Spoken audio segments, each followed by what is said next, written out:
नमस्कार, जोहार। फिर से एक बार स्वागत है आपका ट्रिपल ई क्लासेस में।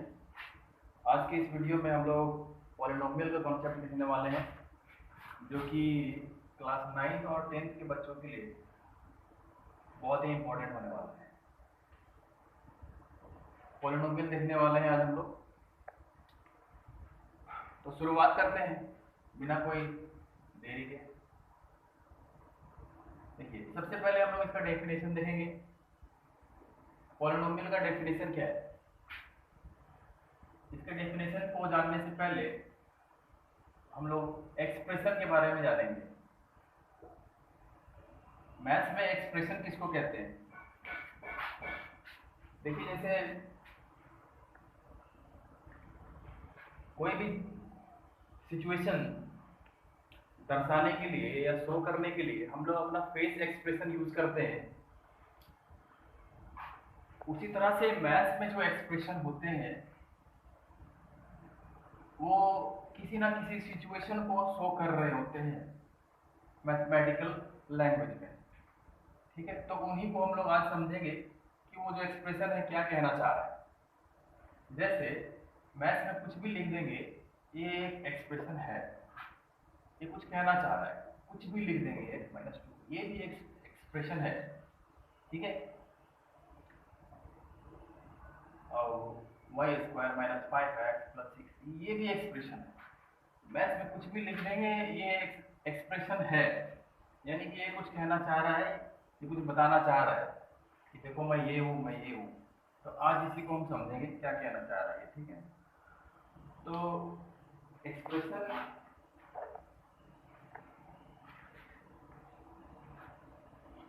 देखिए, अभी थोड़ा इक्वेशन के बारे में जान लेते हैं।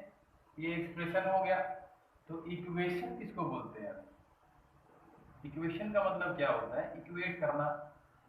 तो अगर दो एक्सप्रेशन को हम इक्वेट कर देते हैं, यानी कि बीच में अगर इक्वल टू लगा देते हैं, इक्वल का साइन दे देते हैं, तो ये इक्वेशन बन जाता है। यानी कि इक्वेशन के एलएचएस में भी एक एक्सप्रेशन है, इक्वेशन के आरएचएस में भी एक एक्सप्रेशन है। दो एक्सप्रेशंस को हम लोग इक्वल के साइन से जोड़ रहे हैं, इक्वेट कर रहे हैं, तो बोलते हैं इसको एक इक्वेशन है, ये एक इक्वेशन है। ठीक है, आते हैं अभी हम लोग पॉलिनोमियल पे। तो पॉलिनोमियल भी एक एक्सप्रेशन ही है, मगर खास तरह का एक्सप्रेशन है। अब इसमें खासियत क्या है देखते हैं। पॉलिनोमियल भी एक खास तरह का एक्सप्रेशन है जिसमें वेरिएबल्स के पावर, यानी कि जो वेरिएबल होगा उनके पावर्स हमेशा होल नंबर में होंगे। क्या लिखेंगे इसका डेफिनेशन? एन एक्सप्रेशन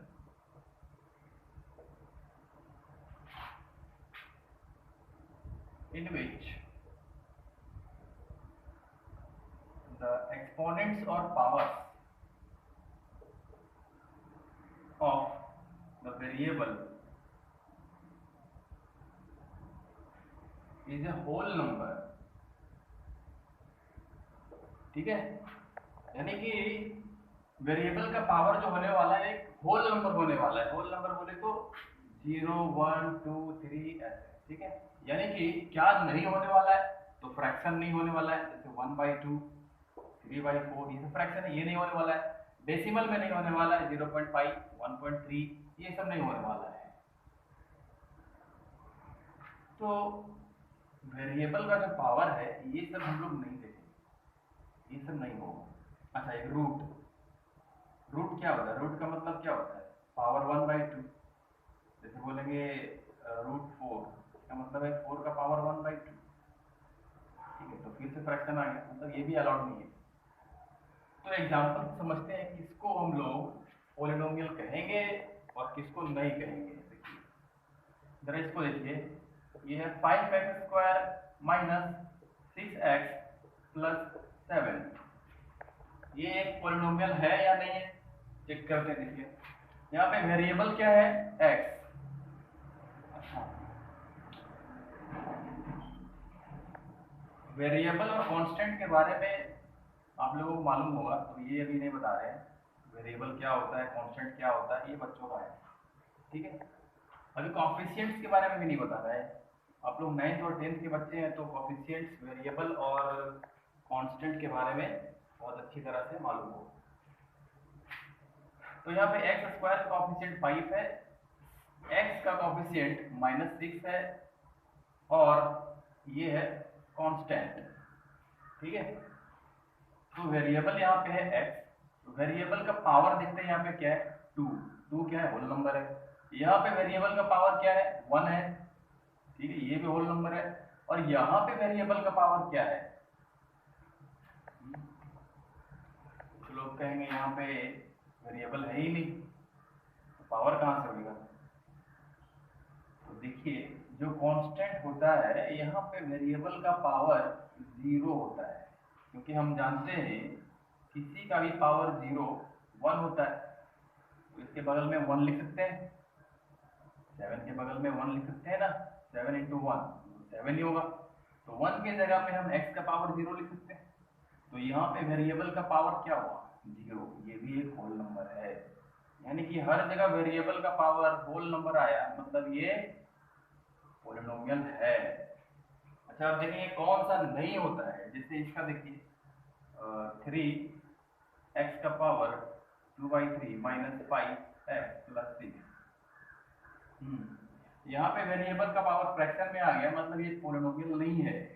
इसी तरह से मान लीजिए ये है x का पावर 1.5 - 5, यहाँ पे भी वेरिएबल का पावर डेसिमल में है मतलब ये भी पॉलिनोमियल में नहीं है। अच्छा इसको देखिए जरा 3√x + 6x + 5, ये है क्या? जी नहीं, ये भी नहीं है, क्योंकि यहाँ पे x का पावर 1/2 है। √x का मतलब क्या होता है, x का पावर 1/2, तो फिर से तो पावर जो है वो फ्रैक्शन आ गया। तो पावर अगर फ्रैक्शन में है तो ये भी पॉलिनोमियल नहीं है। इसको जरा देखिए √5x + 6, ये है क्या? जी हाँ ये है, क्योंकि रूट जो है वो कॉफिशिएंट पे है, वेरिएबल पे नहीं है। तो वेरिएबल का पावर अभी भी यहाँ पे 1 है, यानी कि होल नंबर है, तो ये पॉलिनोमियल है। ठीक है, तो अभी हम लोगों ने इसका डेफिनेशन देख लिया एग्जांपल के साथ। अब आगे बढ़ते हैं और देखेंगे हम लोग जीरोस के बारे में, इनके जीरोस क्या होते हैं। ठीक है, स्क्रीनशॉट ले लीजिए। इनके जीरोस के बारे में देखेंगे अभी हम लोग।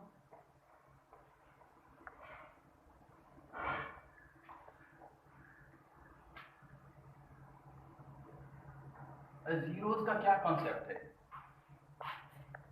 जीरोस का मतलब क्या होता है, जीरो प्लूरल है, सिंगुलर होता है जीरो। जीरो का मतलब क्या हुआ, किसी भी पॉलिनोमियल में किसी भी एक्सप्रेशन में, तो ये मान लीजिए x + 5 एक्सप्रेशन है, तो इस एक्सप्रेशन में x के जगह पे कौन सा नंबर डालें कि पूरा एक्सप्रेशन का वैल्यू 0 आ जाए। समझ में आया? इस पॉलिनोमियल में, ये पॉलिनोमियल भी है, तो इस पॉलिनोमियल में x के जगह पे यानी कि वेरिएबल के जगह पे कौन सा नंबर डालें कि इस पूरा पॉलिनोमियल का वैल्यू 0 आ जाए। तो जो वो नंबर निकल के आएगा वही इस पॉलिनोमियल का 0 होगा। ठीक है, समझ में आई?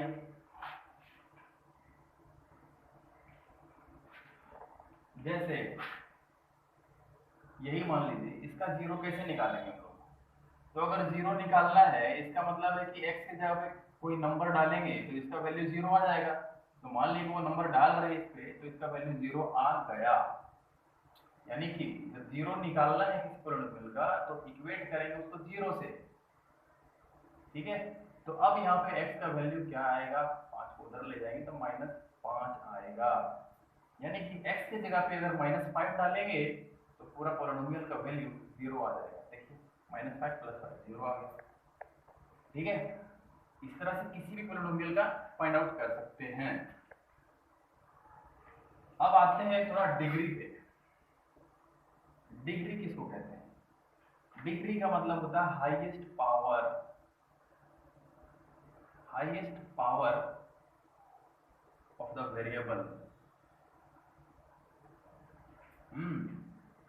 वेरिएबल के हाईएस्ट पावर को ही डिग्री कहते हैं। जैसे इसमें देख लीजिए 5x³ plus 6x² plus 2x minus 3।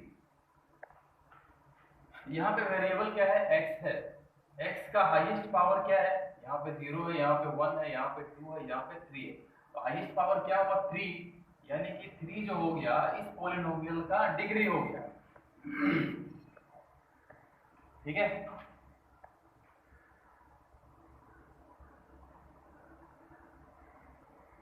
इसमें जरा देखिए 6x² माइनस 5x प्लस 6, इसमें डिग्री क्या है? इसमें डिग्री है जी हाँ 2। यहाँ पे हाईएस्ट पावर क्या है? 2 है। तो डिग्री से हम लोग कुछ और सीखेंगे, तो डिग्री को ध्यान में रखिएगा, क्योंकि डिग्री जितना होता है, किसी पॉलिनोमियल का जितना डिग्री होता है उस पॉलिनोमियल के उतने ही जीरोस हो सकते हैं, पॉसिबल हैं। ठीक है, जैसे यहाँ पे इस पॉलिनोमियल का डिग्री कितना था? पॉलिनोमियल का डिग्री कितना था?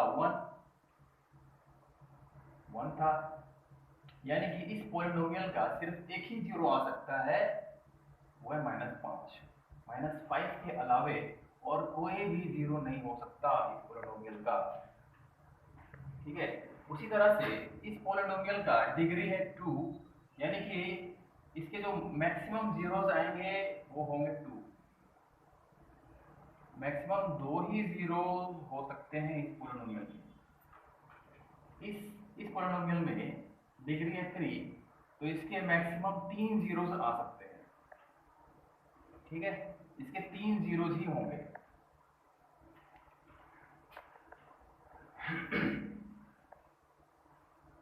ठीक है, और डिग्री से भी डिग्री से सीखेंगे हम लोग कि लीनियर पॉलिनोमियल किसको कहते हैं,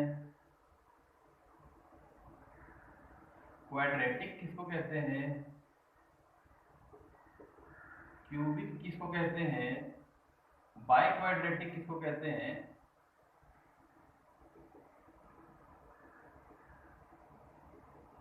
बाई क्वाड्रेटिक के बाद सब पॉलिनोमियल में ही कहते हैं। ठीक है, पॉलिनोमियल ही कहते हैं। तो लीनियर पॉलिनोमियल किसको कहते हैं? जिसका डिग्री, जिस पॉलिनोमियल का डिग्री 1 हो। क्वाड्रेटिक पॉलिनोमियल किसको कहते हैं? जिस पॉलिनोमियल का डिग्री 2 हो। क्यूबिक पॉलिनोमियल किसको कहते हैं? जिस पॉलिनोमियल का डिग्री 3 हो। और बाई क्वाड्रेटिक कहते हैं जिस पॉलिनोमियल का डिग्री 4 हो और 4 से ज्यादा वाले डिग्री को पॉलिनोमियल ही कह देते हैं। ठीक है, पॉलिनोमियल कहते हैं। समझ में आया? थोड़ा स्क्रीनशॉट ले लीजिए इसको। यहाँ पे क्या कर रहे थे लोग? जीरो से निकाल रहे थे, तो जीरो से इक्वेट किए। ठीक है,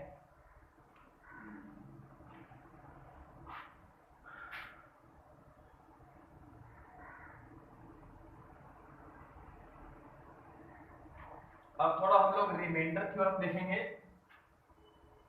रिमाइंडर थ्योरम और फैक्टर थ्योरम देखेंगे। रिमाइंडर थ्योरम और फैक्टर थ्योरम क्या होता है? एक क्लास 9th और 10th का पॉलिनोमियल लगभग सेम है, बस कुछ कुछ पॉइंट पे डिफरेंट है।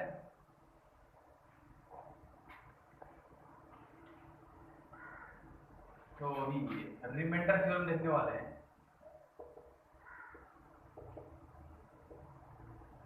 रिमाइंडर थ्योरम ये क्या होता है? रिमाइंडर थ्योरम और इसके बाद फैक्टर थ्योरम भी देखेंगे।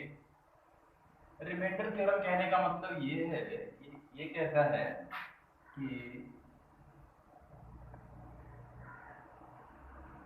जैसे एक एक्सप्रेशन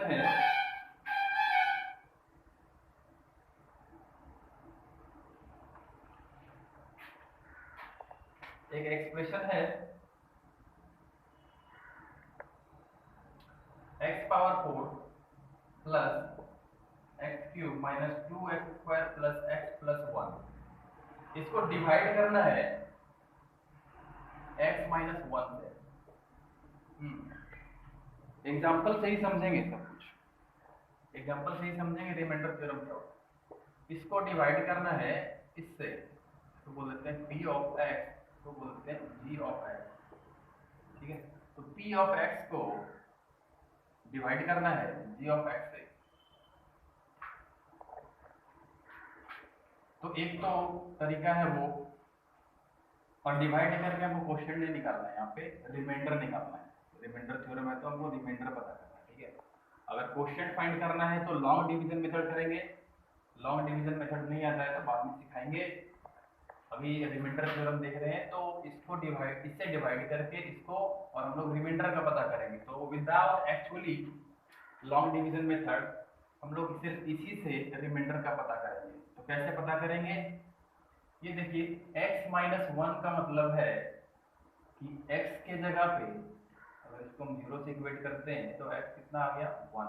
इसका मतलब ये होता है कि इस पॉलिनोमियल में x की जगह पे अगर हम 1 रखेंगे, उसके बाद जो इस पॉलिनोमियल का वैल्यू निकल के आएगा वही होगा रिमाइंडर, ठीक है। क्या करेंगे, सबसे पहले जो डिवाइजर होता है उसको 0 से इक्वेट करते हैं। इक्वेट करने के बाद x का जो वैल्यू आता है वो x के जगह पे पुट करते हैं, और फिर फाइनली जो इसका वैल्यू आता है इस पॉलिनोमियल का वही होता है रिमाइंडर। तो जरा देखिए x इक्वल टू 1 पुट करके देखिए यहाँ पे क्या वैल्यू आ रहा है,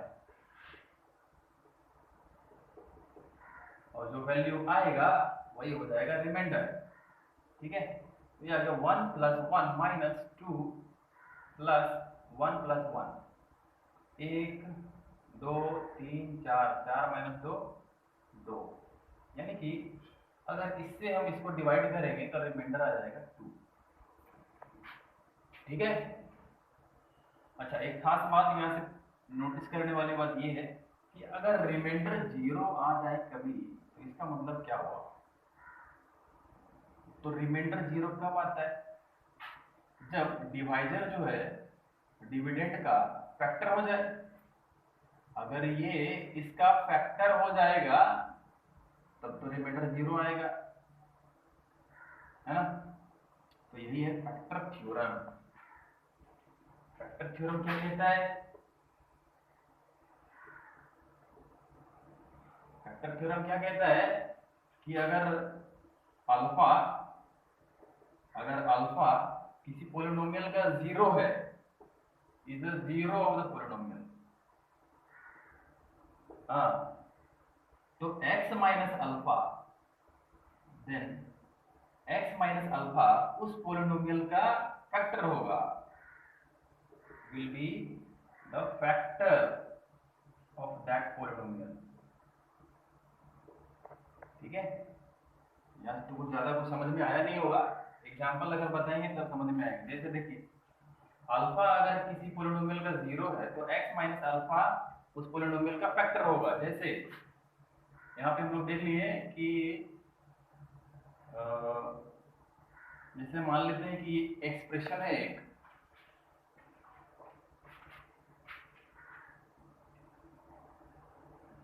four x cube plus 3x² minus 4x plus 5, जो भी। अगर आप बोलेंगे कि इस पॉलिनोमियल का 1 जो है फैक्टर है, हाँ देखिए रैंडम एग्जांपल है, ठीक है। अगर हम बोलते हैं कि इस पॉलिनोमियल का 1 जो है फैक्टर है, सॉरी 0 है, एक 0 इसका 1 है, ठीक है, 0 इसका 1 है, तो x माइनस 1 इस पॉलिनोमियल का फैक्टर होगा, इसका रिवर्स है वो। यहाँ पे हम लोगों ने क्या किया था, x माइनस 1 से डिवाइड किया था तो रिमाइंडर आ गया था 2, ठीक है। यहाँ पे उल्टा बोल रहे हैं कि x माइनस 1 अगर इसका, सॉरी 1 अगर इसका 0 होगा, यानी कि 0 यहाँ पे निकालना था, वहां पे दिया हुआ है, तो अगर इसका हम बोल दिए कि 1 जो है इसका 0 है, तो x माइनस 1 इसका फैक्टर होगा। ठीक है, क्योंकि देखिए x माइनस 1 को अगर 0 से इक्वेट करेंगे तो फिर से x इक्वल टू 1 आ रहा है। ठीक है, जो चीज यहाँ हम लोग ने किया था, तो ये क्या था, 0 ही तो था। x के जगह पे पुट करने से, x के जगह पे पुट करने से अगर पॉलिनोमियल का वैल्यू 0 आ जाता है, इसका मतलब क्या हुआ कि ये उसका 0 होगा। ठीक है, भले इसका नहीं आ रहा होगा, रैंडम एग्जांपल है। तो इससे क्वेश्चन बनते हैं।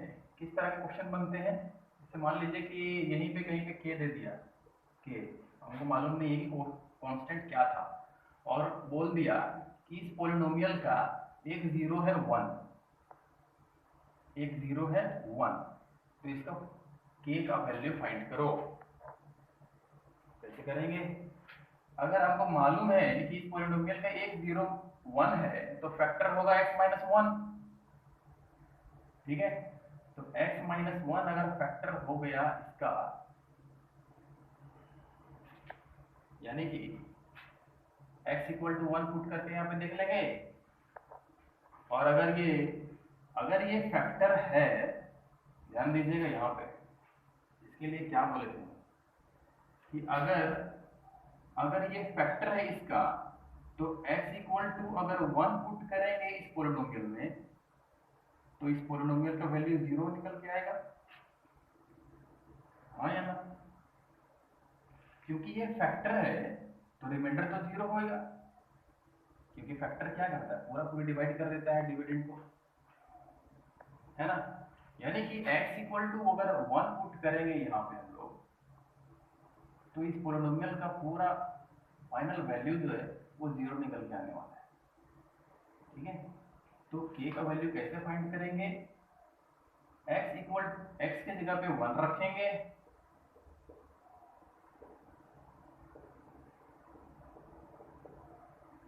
और हम जानते हैं कि x के जगह पे अगर 1 रख दिए तो इसका वैल्यू 0 आने वाला है, क्योंकि रिमाइंडर 0 आएगा।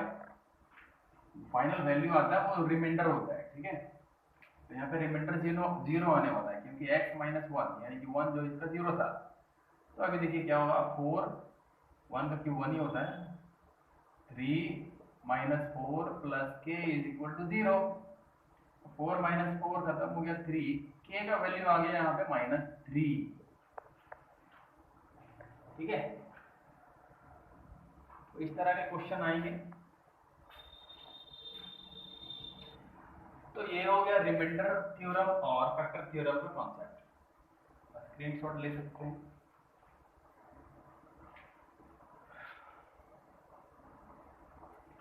आगे हम लोग देखेंगे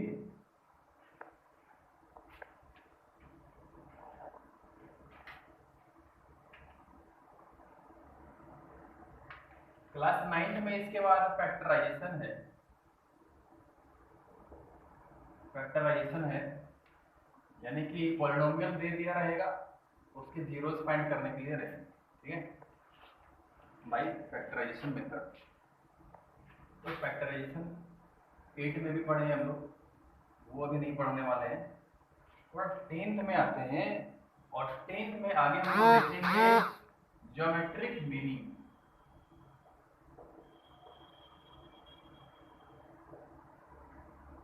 ऑफ जीरो। जीरो का ज्योमेट्रिक मीनिंग क्या होता है?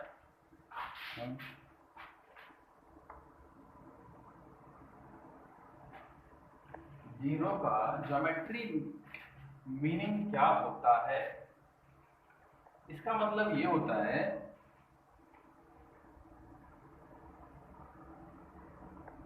कि ज्योमेट्री मतलब क्या होता है, ग्राफ की समय। तो इसका मतलब ये होता है कि अगर कोई ग्राफ ये एक्स एक्सिस है, ये वाई एक्सिस है, तो अगर कोई ग्राफ इस तरह से हो, हाँ, तो ये ग्राफ जितनी बार एक्स एक्सिस को कट करता है, या एक्स एक्सिस इस ग्राफ को जितनी बार कट करता है, एक्स एक्सिस इस ग्राफ को जितनी बार कट करता है, कितनी बार कट कर रहा है, एक बार, दो बार और ये तीन बार, तो जितनी बार कट करेगा उतना इसका जीरोज होगा, उतने नंबर ऑफ जीरोज होंगे इस ग्राफ के। ठीक है, समझ में आया? सिर्फ एक्स एक्सिस का बात हो रहा है कि एक्स एक्सिस जितनी बार इस ग्राफ को कट करेगा उतने नंबर ऑफ जीरोज होंगे इस ग्राफ के। ठीक है, तो एग्जांपल हम लोग लेते हैं,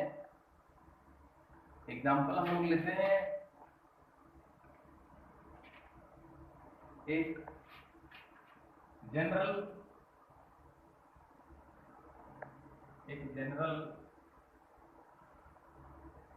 पाराबोला का जनरल यानी कि स्टैंडर्ड फॉर्म क्या है, y is equal to ax square plus bx plus c। ठीक है, ये पाराबोला का ग्राफ, पाराबोला कुछ इस तरह का होता है, ऊपर खुला हुआ ऐसा कटोरा जैसा।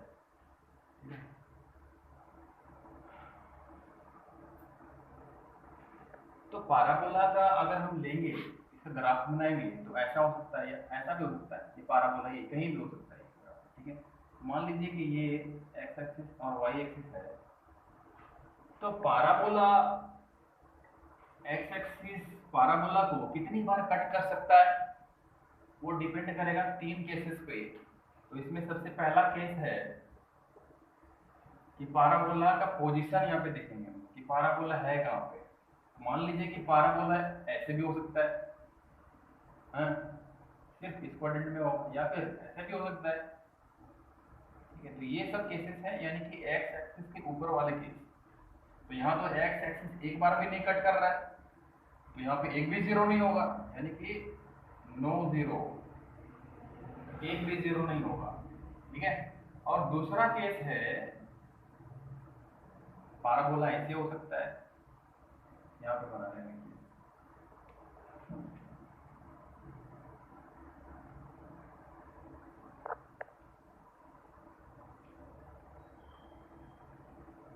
ये था पहला केस, ऐसा हो सकता है या ऐसा हो सकता है। ठीक है, दूसरा केस ऐसा भी तो हो सकता है, पाराबोला ऐसा भी जा सकता है, यानी कि एक्स एक्सिस इस बार पाराबोला को दो पॉइंट पे इंटरसेक्ट कर रहा होगा, कट कर रहा होगा। तो एक्स एक्सिस जितनी बार कट करता है एक ग्राफ को उतना जीरो होता है, यानी कि इस पाराबोला का दो जीरो आने वाले हैं, दो जीरो। ठीक है, और तीसरा केस क्या है कि पाराबोला ऐसा भी हो सकता है, यहाँ ऊपर से गुजर गया, एक बार भी कट नहीं किया, यहाँ दो बार कट कर रहा है। तीसरा केस ये कि सिर्फ छू के निकल जाए एक्स एक्सिस को, ऐसा एक्स एक्सिस को सिर्फ छू के निकल जाए। छू के निकल जाए कहने का मतलब है कि सिर्फ एक पॉइंट पे टच कर रहा है एक्स एक्सिस जो है इस ग्राफ को सिर्फ एक पॉइंट पे कट कर रहा है, तो एक पॉइंट पे कट कर रहा है तो एक जीरो होगा इसका। ठीक है, ये तीनों पॉसिबिलिटीज हैं, इनके अलावा और कोई पॉसिबिलिटीज नहीं है। ठीक है, तो एक बार भी कट नहीं करेगा नो जीरो, दो बार कट कर रहा है दो जीरो, एक बार कट कर रहा है तो एक जीरो। ठीक है, ये तीन पॉसिबिलिटीज हैं पाराबोला की, और इसका जनरल फॉर्म जो है ये x square plus b x plus c, ये क्वाड्रेटिक इक्वेशन है। देखिए इसका डिग्री 2 है, यानी कि एक क्वाड्रेटिक इक्वेशन। ठीक है,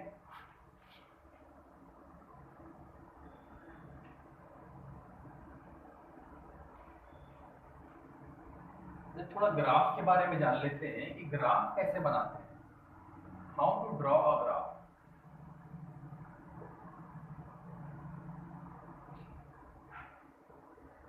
ग्राफ कैसे ड्रॉ करते हैं, जैसे इक्वेशन है y is equal to X plus 3, ये एक इक्वेशन है, छोटा सा इक्वेशन ले रहे हैं एग्जांपल के तौर पे। तो y is equal to X plus 3 है, तो हम लोग ग्राफ ड्रॉ करने के लिए क्या करते हैं, x और y के पॉइंट्स निकालते हैं। तो मिनिमम 2 पॉइंट्स चाहिए ग्राफ बनाने के लिए, मिनिमम 2 पॉइंट्स चाहिए। एक्स के 2 पॉइंट्स और वाई के 2 पॉइंट, यानी कि 2 कोऑर्डिनेट होना चाहिए। कोऑर्डिनेट मालूम होगा इसको कहते हैं, तो 2 कोऑर्डिनेट मालूम होना चाहिए कम से कम, तभी ग्राफ बन पाएगा। मिनिमम बोलते हैं, मैक्सिमम जितना लेंगे उतना बढ़िया होगा, ग्राफ उतना एग्जैक्ट आएगा। तो यहाँ पे x का वैल्यू हम कुछ भी ले सकते हैं अपने मन से, x की जगह पे कुछ भी रखेंगे और वहां पे हम देखेंगे कि y का वैल्यू कितना आ रहा है।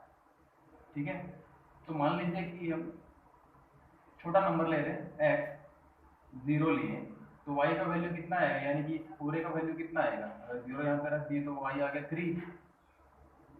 दूसरा हम 4 लेंगे, ठीक है, मिनिमम 2 लेके बना सकते हैं, मैक्सिमम जितना भी ले सकते हैं। इस बार अगर हम x के जगह पे -3 रखेंगे तो y आ जाएगा 0। ठीक है, अगर हम x के जगह पे 2 रखते हैं तो y आ जाएगा 5, और अगर x के जगह पे -2 रखते हैं तो y आ जाएगा 1। ठीक है, तो इस तरह से x और y के पॉइंट्स निकाल लेने हैं। तो कोऑर्डिनेट क्या निकल के आ रहा है हमारा, 0,3, -3,0, 2,5, -2,1। तो इसको हम लोग ग्राफ पे शो करेंगे, कहाँ पे है ये कोऑर्डिनेट। ये 0 0 था, 1 2 3 4 5, 1 2 3 4 5।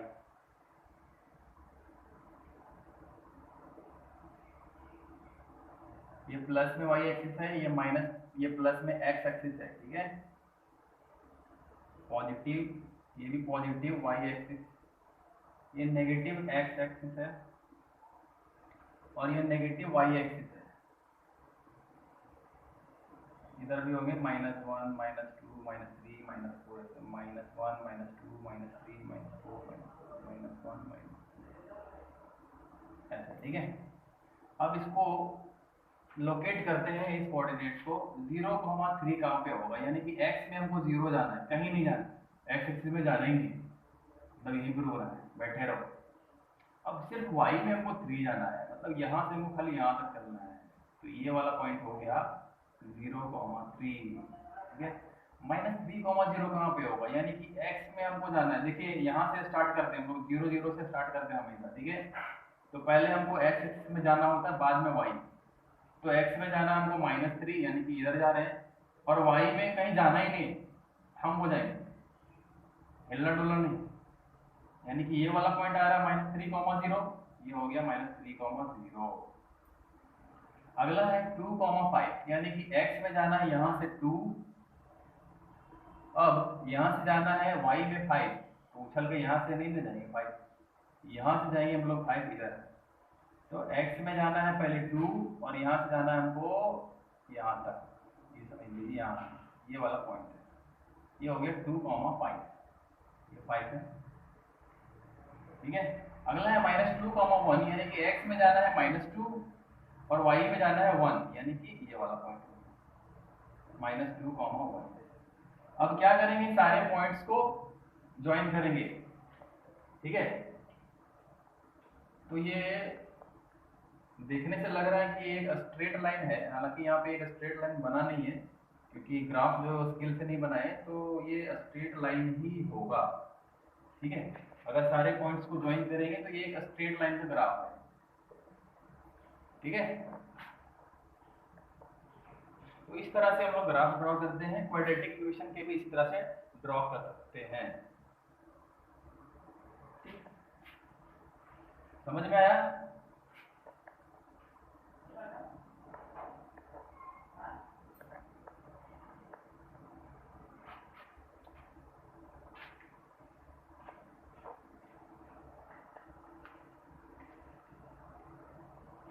अभी एक लास्ट टॉपिक बचा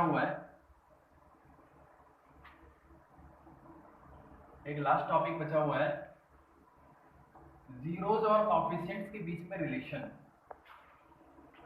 जीरोज और कोएफिशिएंट्स के बीच में रिलेशन क्या होगा।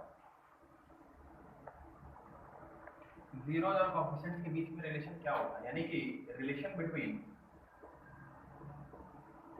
Zeros and coefficient.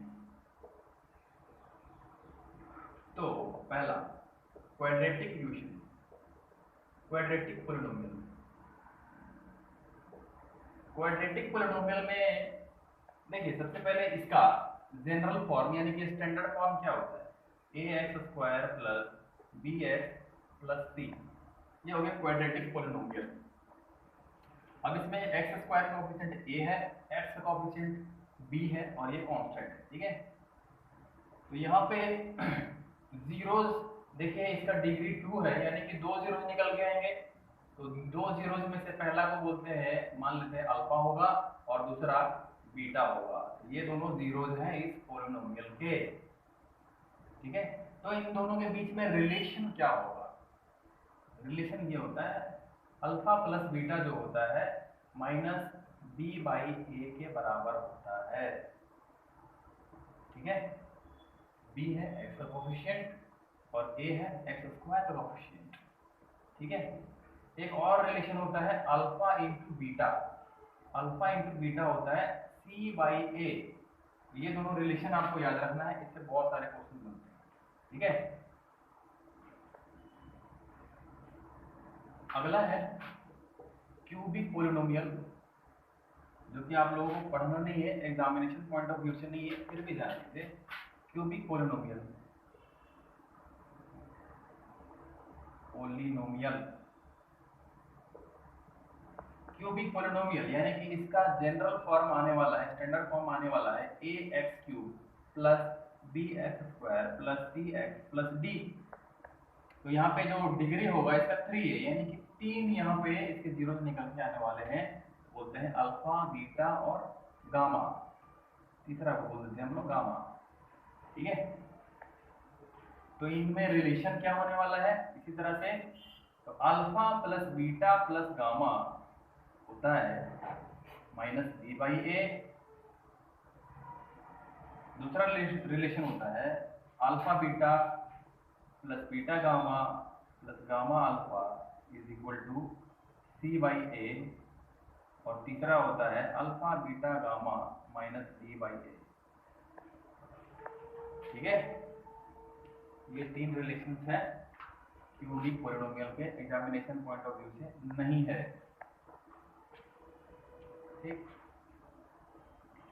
अब इस पे सवाल आएंगे, जैसे एक क्वेश्चन है,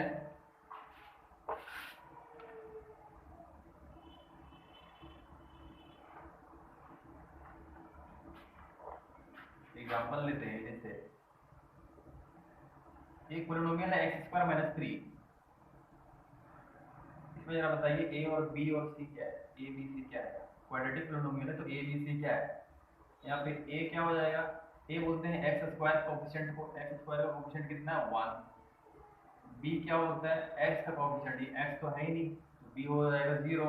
और c बोलते हैं कांस्टेंट को, तो कांस्टेंट यहाँ पे -3 है, 3 नहीं लिखेगा -3, ठीक है।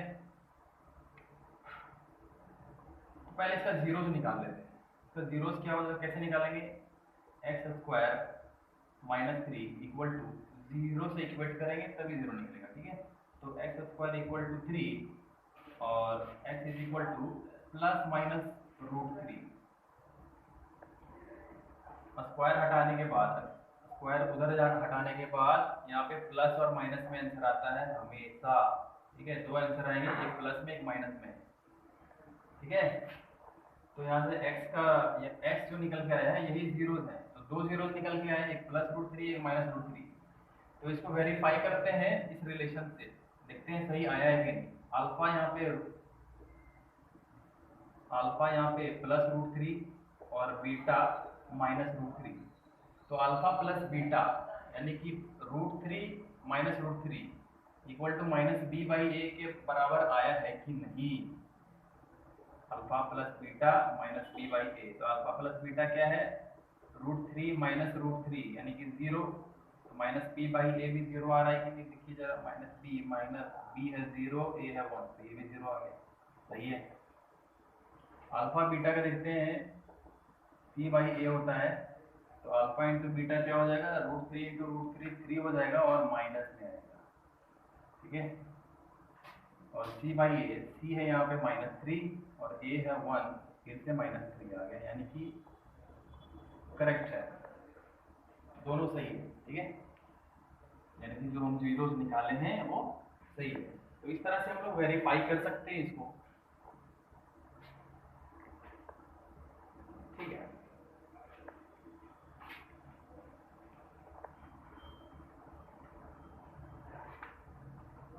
बाकी और जो कुछ डाउट बच गया है उसको कमेंट बॉक्स में लिखिए और इसको हम लोग सॉल्व करेंगे फिर आगे।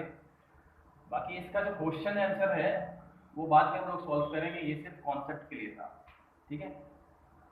तो आज के लिए बस इतना ही, पॉलिनोमियल में इतना ही है।